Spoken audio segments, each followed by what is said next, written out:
Mabuhay everyone, Marchas here and welcome to the channel.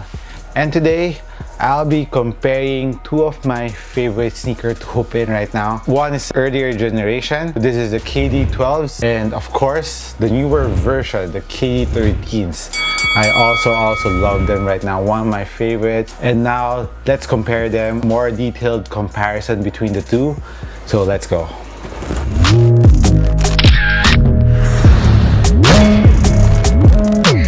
Guys, if you haven't subscribed yet to the channel, please do so, and I have an ongoing raffle happening right now. If you reach 2,000 likes in one of these videos, I will be giving away a Jordan 1 take in your size. So good luck. Remember to share this to your friends so they can like it too. Don't forget to leave your username and size down below, and make sure you are subscribed here to the channel and also in my Instagram account. So good luck.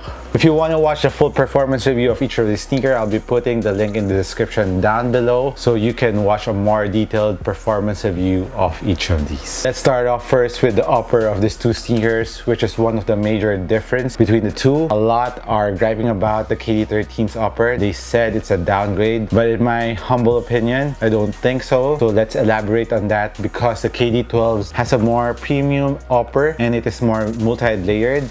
It also had the quad-axial axis flywire that gives you extra support and durability on the upper of the KD12s. And of course, I agree with you guys that the upper of the 12s are more premium looking, and when you touch it, it feels more premium compared to the upper of the KD13s, which is made out of ripstop mesh. But like I've said in my performance review or in my unboxing, the ripstop mesh has its purpose. I think Nike really wants us to use the Nike by You feature that they have on the site, because on the ripstop material you can customize the upper more compared to the upper of the fused mesh found in the 12s, which is multi-layered, so it's pretty limited. You can just change the colors and there's not much print going on the KD12s.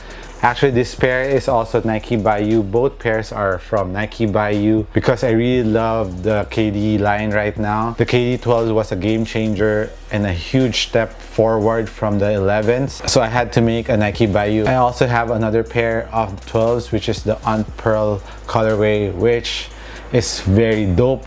That colorway really rocks. You can use that for performance and of course for lifestyle wear. So going back to the upper, the support, the durability of the upper of the 12s is amazing. It is very durable, very supportive, doesn't stretch at all, and of course the quad-axial axis feature really does its job from the forefoot to the heel part of the sneaker. It really looks very durable from all around the sneaker, going to the front to the heel. And they also use a different material on the heel part. It is very foamy and well cushioned around the ankle part. And comparing it to the 13s, the ankle is trimmed down by just a bit around the heel part, which is I think an upgrade too, because you don't need it to be that high around the heel. Thus they cut it off by just a bit, but still maintaining that mid-foot cut, still giving you extra ankle support. And as for the cushion of the 13s, pretty much the same with the 12s, very comfy. No complaints there. Heel containment, heel lockdown on both sneakers are amazing. Both are very good. Ankle protection, like I said, very good. No heel slippage on both. Moving on to the lacing system, both have traditional tongue lacing system, but the major difference between the tongue is the material. The one in the 12s looks like a towel, which is very comfy. Nothing bad to say about that. While the KD13s uses a foam tongue. One thing that I'm concerned with the 13s is it might rip around the edges going to the stitches, but I'm being careful right now on where I pull the tongue. Wearing them is very easy for both sneakers. So comparing the 13s to the 12s structure and durability, I would say both uppers are very supportive and very durable. Not much of a difference in terms of support. The only thing that's different is the looks and the aesthetics of the upper. It really depends on you, but in terms of performance, both performs very well. And if you like to play more on colors, of course, the KD13 has lots of options right now. Lots of different camo upper, lots of other solid colors that are really dope. And of course, the swoosh on the 13s, you can make it a multicolored swoosh compared to the 12s customs, which is just one solid color. So I think it is more fun customizing the 13s compared to the 12s. And another feature that they added on the 13s is the wing around the ankle or heel. It really wraps around your ankle, giving you extra ankle support and pulling your foot down to the footbed, giving you a very nice fit inside. So this is, I think, another upgrade on the 13s, giving us extra lockdown around the heel or ankle and giving you a little more ankle support. Now let's move on to the midfoot or the cushion part of the sneaker. Both have injected Phylon carrier that are very plush, which is very nice. And of course, the full length zoom straw bell, so no strobo board on both sneakers. The only difference is on the KD13s, it is double stacked in the forefoot area, which was double stacked previously on the 12s at the heel part of the sneaker. And for me, that is an improvement too, because we jump more around the forefoot and we land first on the forefoot. But honestly speaking, I didn't feel that much difference on the bounciness on the forefoot. Both forefoot are very bouncy, amazing cushion, very good impact protection.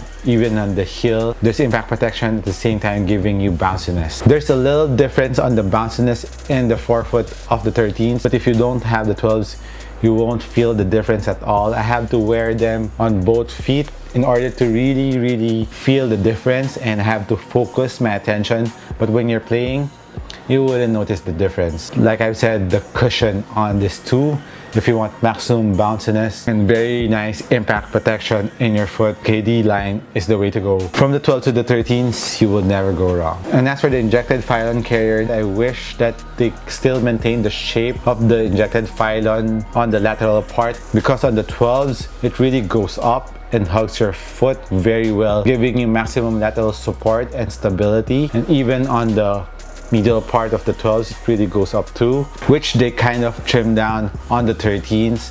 It still goes up, but not as drastic as the ones on the 12s. But still, the 13s are very supportive laterally because the swoosh is helping out there. Also, there's another layer of the ripstop material, which is double layered between the cushion and the upper of the KD13, still giving you extra support.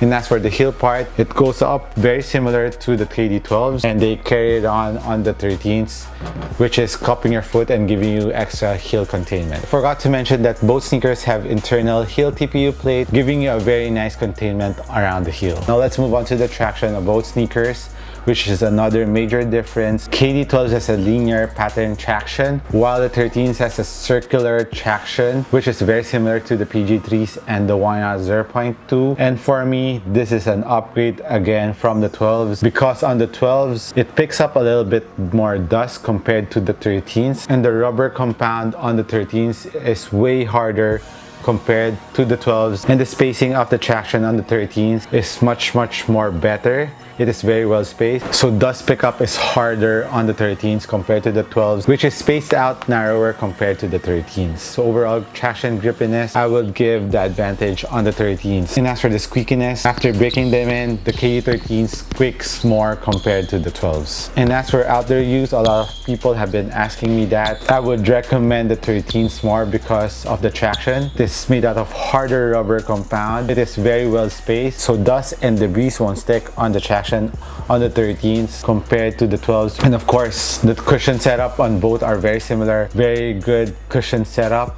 very good for outdoor use. And another thing is the upper.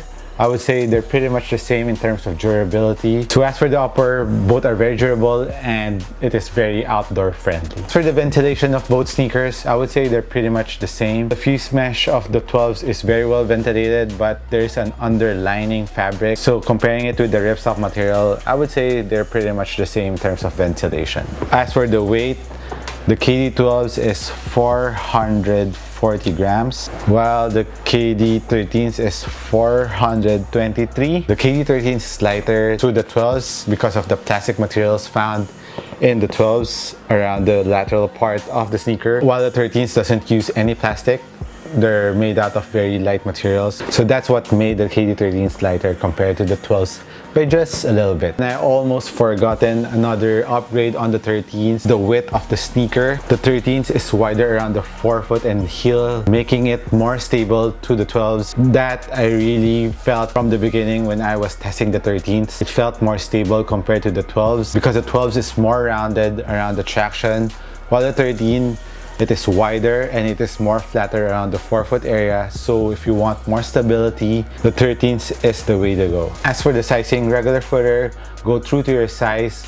Wide footer, go half a size up. The KD12s is narrower compared to the KD13s, especially around the forefoot area of the upper. 13s has a little bit more space compared to the KD12s. For the pricing of both sneakers, they're pretty much the same. Of course, Nike by you have to add 1,000 pesos more or $20 more. But if you're more on a budget, a lot of KD12s are already on sale right now. KD12s is a very dependable sneaker, a very good performer. It's one of my favorite. If you have a budget right now, I would go with the KD13s because of the improvements that they put on the KD13s in terms of performance wise and how you can customize them more compared to the 12s. So my final verdict, you can never go wrong between these two sneakers. It's just a matter of preference or personal taste. So that's it on my comparison between the KD12s and the KD13s.